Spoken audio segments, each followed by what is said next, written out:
Hello, welcome back to another Python challenge. To complete this challenge, we need to write a function that takes a nested list. So this is an example here of a nested list. You can see we have a list within a list, so a nested list.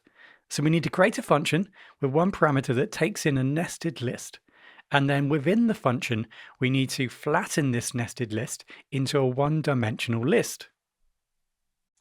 So at the bottom here, you can see we have the example of a nested list, a list within a list here, or multiple lists within a list, and we need to flatten this list into a one-dimensional list. And this is the example down here of this nested list flattened.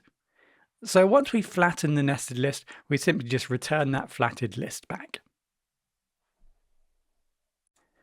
So if you're not too sure how to work with data structures, lists, for example, you can go ahead and have a look at some of the courses that are available on the channel. So we have a Python beginners course here.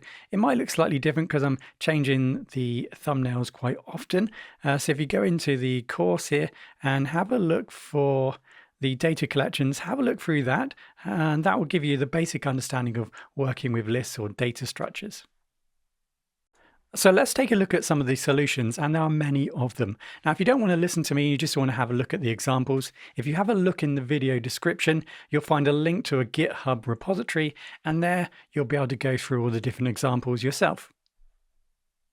So like I alluded to, there are many ways of solving this problem, but let's just work out first, how might we access a nested list? So let's say NL for nested list, and let's just go ahead and create a nested list, for example. So let's just put a number 1 there. So just to get the idea of accessing a nested list, let's just work out how to access this 1 from this nested list. Hopefully that will give us a visualization on how to solve this problem or go through the first example of solving this challenge. So what we're going to use here is a for, so for A in NL. So if you're not familiar with this, essentially what we're doing is we're passing NL into this loop here. And for each item here, it finds, for each iterable it finds, it's going to loop round and pass it into A.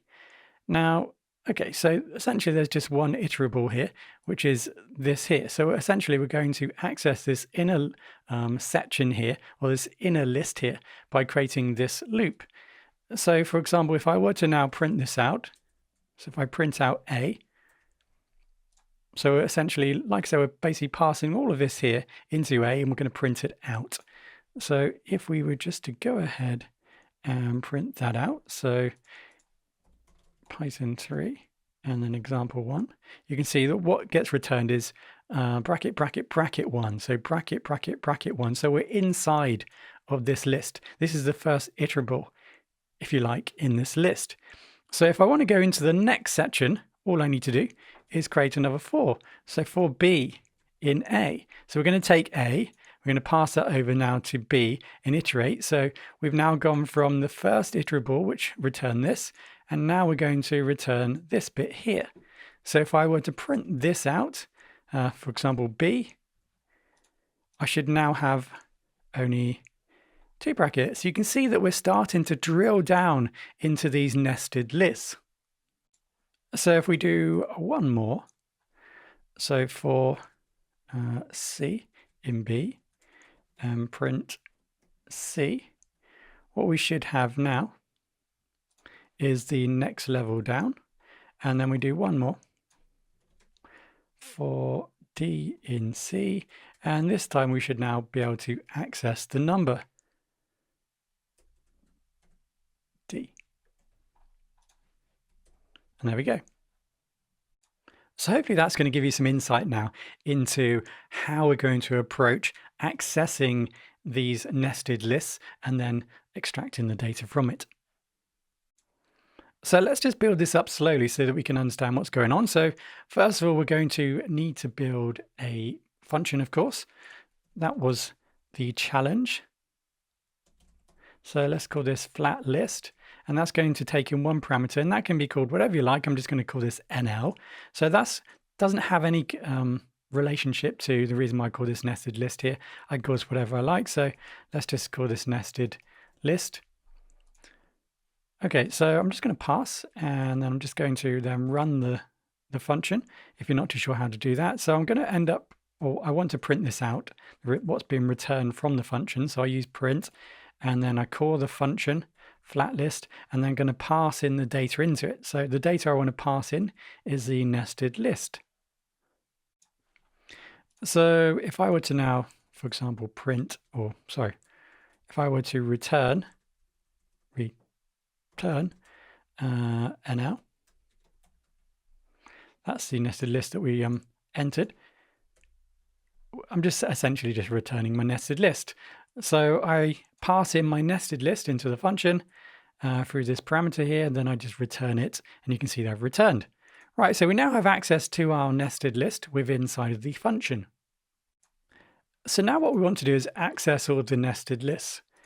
So if you remember, we can do that by utilizing a for loop. So for, say, sublist in NL. So what's going to happen here is this loop is going to loop 3 times because there's 3 iterables here, or there's 3 items to iterate over. So what's going to happen here is that this list, this whole list here is going to be entered into our function. And at this point here, the first iteration is going to take this list, pass it over to sublist, and we can do something with it. So we can see that happening. If we type in print and then sublist. So let's just get rid of print for now. Okay, so what's going to happen here then, if I run this, this list is going to be passed into our function through NL. It's going to be held here. And then what's going to happen, we're going to loop through them. We're going to loop through this. So because we've got 3 iterables here, or 3 lists, so we're going to essentially take this list first from NL in our first loop and pass it to sublist and print it off. And then we're going to take in this list into sublist and print it off. And then we're going to move over to this list from NL to sublist, and then we're going to print it off. So what you should see here is an output, something like that. And there we go. So you can see that we're going to be able to now access the 3 lists inside of this, the nested list inside of the list. So now we have access to the sublists. We can now run another for loop because that's how we access the inner list from the example before. So let's say for, and then let's just go for something arbitrary like for data in sublist. So now first of all, we accessed using the for loop, and now we're going to access the inner components there, or the data within inside of our list using another for. So what's going to happen now is we're going to iterate over the inner list. So for example, this list goes from NL to sublist, and now it's held in sublist here. And what's going to happen now is we're going to iterate over this list. So this is going to be iterated over. So we're going to take 1 into data and do something with it. We're going to take number 2 from here to data, and then we know number 3 is going to go from sublist to data, and then 4, we're going to iterate over this list here. So when we iterate over it, what we want to do is we want to add it to a new list. So let's just create our flat list. So let's just call this flat list equals, and then we just create a new list here, an empty list. And what we do is we use append, so flatlist.append, and then we go ahead and add our data. So what's happening here then? So first of all, in this outer loop here, we take 1, 2, 3, 4 into sublist. So 1, 2, 3, 4 is now inside of sublist, and our sublist now holds 1, 2, 3, 4. And then what we do, iterate over it. So 1 goes into data. We now append our list here, so we add that to flat list. And then number 2 goes from sublist to data, and then we append, so number 2 goes into flat list, and so on, 3, 4. And then once 4 is completed here, we now need to go around to our outer loop again and grab A, B, and C. And then we go into our inner loop, loop them all out, add them to our list. And then the third loop here, the outer loop, then goes into 5, 6, 7, 8, goes into the inner loop, takes out the data, puts it into our list. So what we end up with is a flat list. So what we can now do is just return this flat list, and then we'll go ahead and just print this function. So we'll run the function and print the outcome, the return, which is flat list. So that should now print out our flat list. So I will show you some other ways of completing this challenge. But essentially, we have now created a function that takes in a nested list, flattens a nested list into a one-dimensional list, and then returns the flattened list. But if you would like to, let's have a look at some of the other examples or tools that we can utilize to flatten a list. So first of all, I just wanted to mention, if, for example, we had an inner or a nested list within a nested list, for example. So this is a valid way of or how data might be presented to you. This obviously now won't work because we haven't gone into enough depth here. So if I were to run this, you can see that we still have this inner list being shown. And this challenge, like I said, was limited to just utilizing a nested list. So that's maybe something in it for another challenge. So we saw from the previous example, we created our own iterators, our own loops. Now Python, or the Python standard library, comes with some built-in tools that allows us to create some iterations utilizing these pre-built functions. So the point here of using iter-tools is potentially these functions or these methods that have been applied within these functions to iterate over data are efficient ways of doing it. Like it says here, these tools enable your application or enable you to write code utilizing efficient methods of performing the iterations, and suggesting it's memory efficient by doing that, and so on. So potentially there's some enhancements here already pre-created for you. So by utilizing these tools, your code potentially is optimized for iterations. So let's take a look at how this might work. Right, so we're going to keep our nested list here. We're going to need to import the iter tools. Okay, so we're bringing the iter tools in so we can utilize them. We won't need this anymore. So this is obviously the previous example. So we're not going to need that. We're going to keep our list. So now we need to go back to the documentation and pick our tool that we're going to need to utilize to actually perform this operation. You can see there we have an iterator here called chain. And it looks like what it's doing here is it's taking, in this case, it looks like a tuple, and then potentially it's iterating over them, or the inners here, and then it's performing this kind of flattening here. So just by looking at this, it looks like the tool that we're going to need to utilize. So just drilling down here, a chain makes an iterator that returns elements from the first iterable until it's exhausted. Now, first iterable. So let's go back into our code. So these are the first iterables here.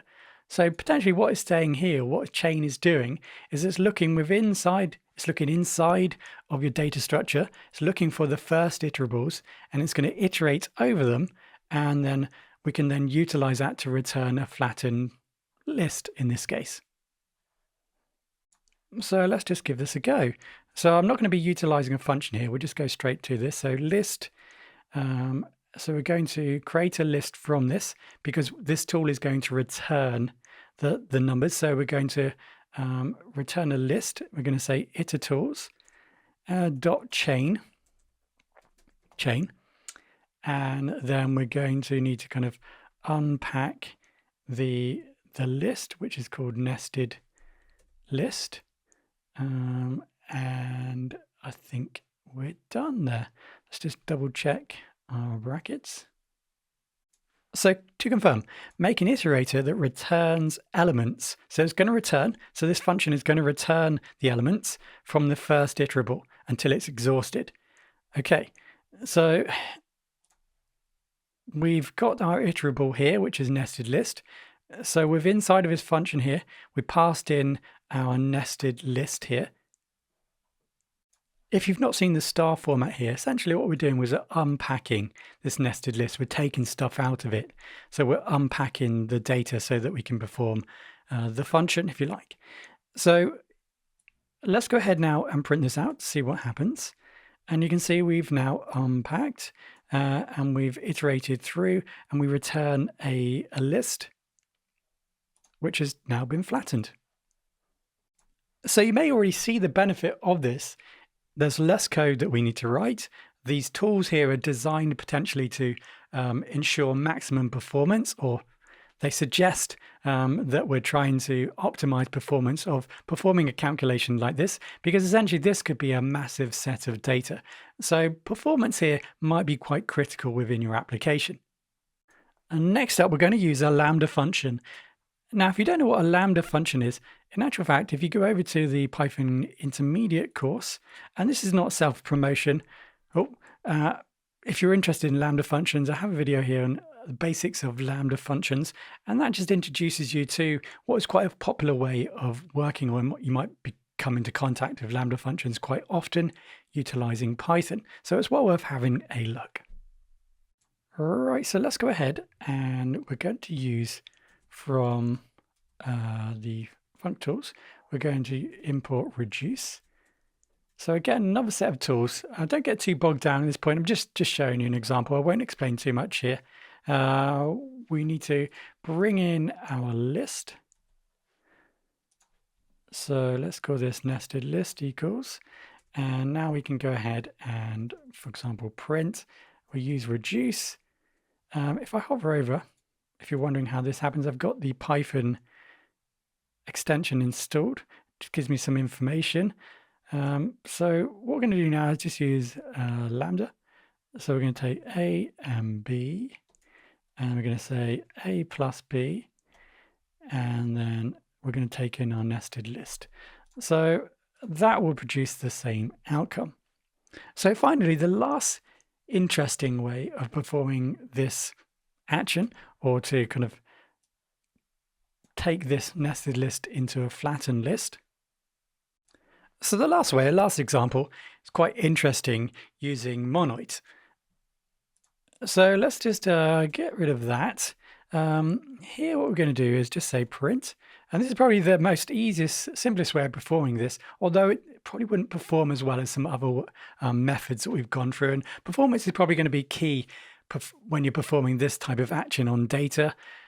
So let's go ahead and we're going to say sum. We're just essentially just using sum here.